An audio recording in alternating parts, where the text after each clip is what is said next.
Olá, gente. Meu nome é Igor. Eu estou aqui para dar início ao seminário sobre desigualdade social e concentração de renda. Nesse seminário, a gente resolveu fazer a divisão dele em duas partes, para que fosse melhor assimilado esse conteúdo. Nessa primeira parte que eu vou ministrar para vocês, a gente vai trazer os aspectos sobre desigualdade social, os tipos de desigualdade social e fazer algumas relações com alguns autores que trataram desse tema e que contribuíram para que a gente pudesse discutir sobre esse tema com mais respaldo, né?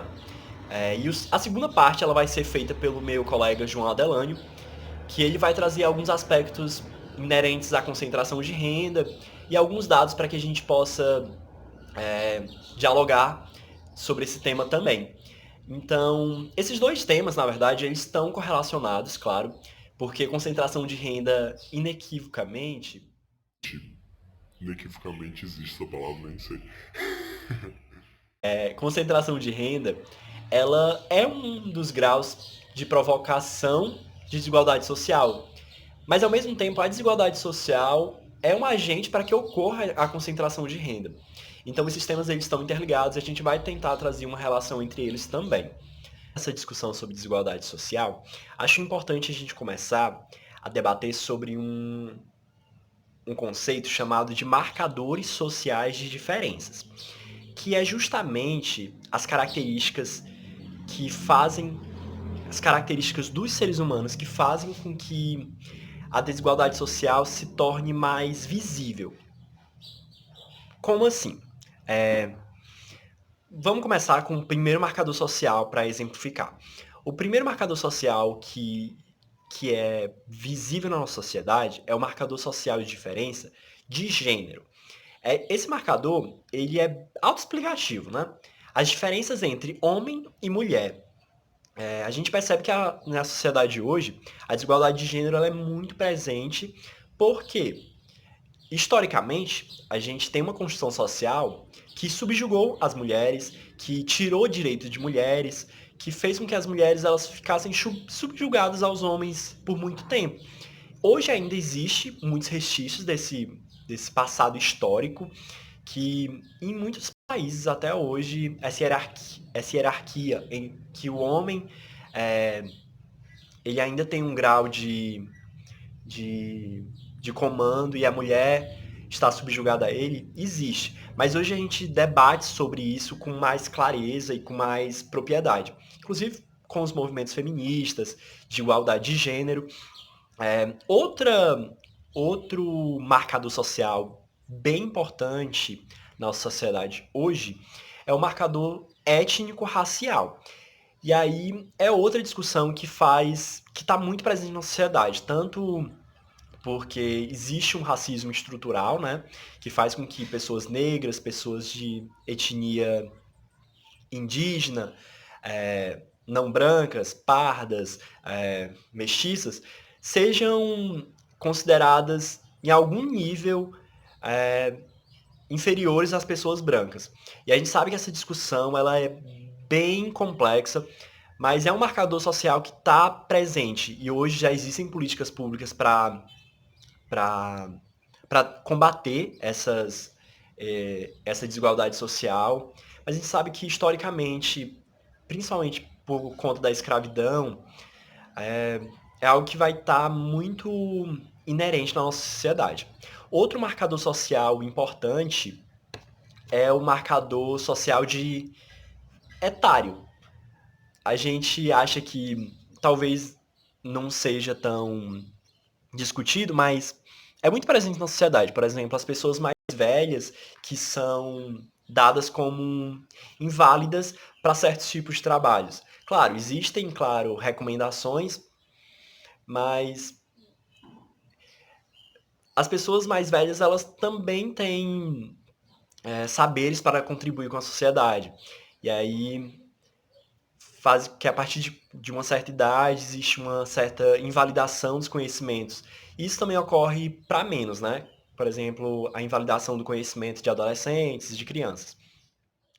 Outro marcador importante que a gente vai trabalhar aqui é o marcador econômico ou de classes, que é justamente o que o que traz essa diferença entre pobres, ricos ou classe média, né?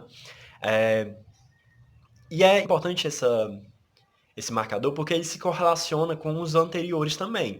Porque, por exemplo, as mulheres estão em desvantagem financeira, por exemplo, em cargos de chefia, com relação aos homens. Existem pesquisas que comprovam isso, né?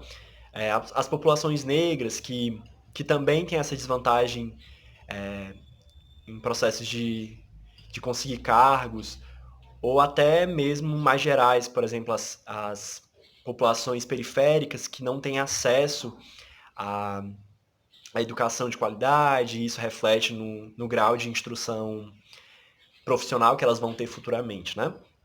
Então, esse é outro aspecto de marcador social na nossa sociedade. Agora, já tendo essa ideia geral sobre esses marcadores sociais, a gente vai discutir um pouquinho sobre os autores que trataram sobre desigualdade social e contribuíram para essa discussão, né? O primeiro desses autores é o Jean-Jacques Rousseau, que pontua que o ser humano ele já é inerente a ele a existência de desigualdades, que isso é natural, mas não no aspecto de uma característica do ser humano provocar o detrimento de outras características, por exemplo, o homem subjugar mulheres, ou o branco escravizar o negro. Não nesse sentido. Jacques Rousseau ele pontua que a desigualdade está justamente nas diferenças dessas características, porque inerentemente é natural que as pessoas sejam diferentes. Existem diferenças de gênero, como foi pontuado, existem diversas etnias, existem diversos graus de sexualidade, existem diversos tipos de faixa etárias. Então, essas desigualdades, elas são diferenças naturais, que todos os seres humanos são diferentes uns dos outros. Mas o Jacques Rousseau ele pontua que essa desigualdade que causa esse apelo de uma característica se sobrepor às outras e de subjugar as outras, de fazer com que essas desigualdades, por exemplo, de raciais ou de gênero, fiquem subjugadas a outras, é justamente surge a partir da propriedade privada, do surgimento da propriedade privada, porque a ideia de propriedade privada é justamente privar alguém de ter acesso a essa terra. Então é a partir daí que surge essa ideia de que alguém tem o direito de privar alguém de algo, ok? Então essa é a ideia que Jacques Rousseau traz a partir de desigualdade social. Outro autor que a gente vai trabalhar aqui é o Karl Marx. A ideia de desigualdade social que Karl Marx apresenta para a gente, ela parte da ideia de oposição entre as classes, as classes dominantes, que dominam o meio de produção, e a classe trabalhadora, que é justamente a que doa a sua força de trabalho para sustentar esse sistema capitalista, né?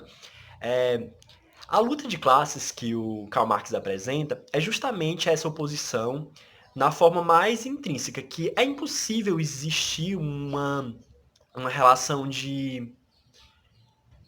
uma relação pacífica entre o dominante e o dominado, nesse caso, né? E que a classe trabalhadora, ela tem o meio de produção em suas mãos e que sem ela, o sistema capitalista ele não consegue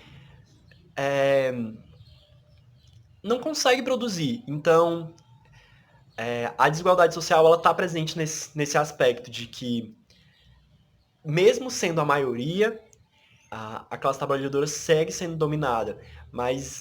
E é por isso que a gente debate sobre essa questão de mudar uma mentalidade sobre o processo capitalista, né?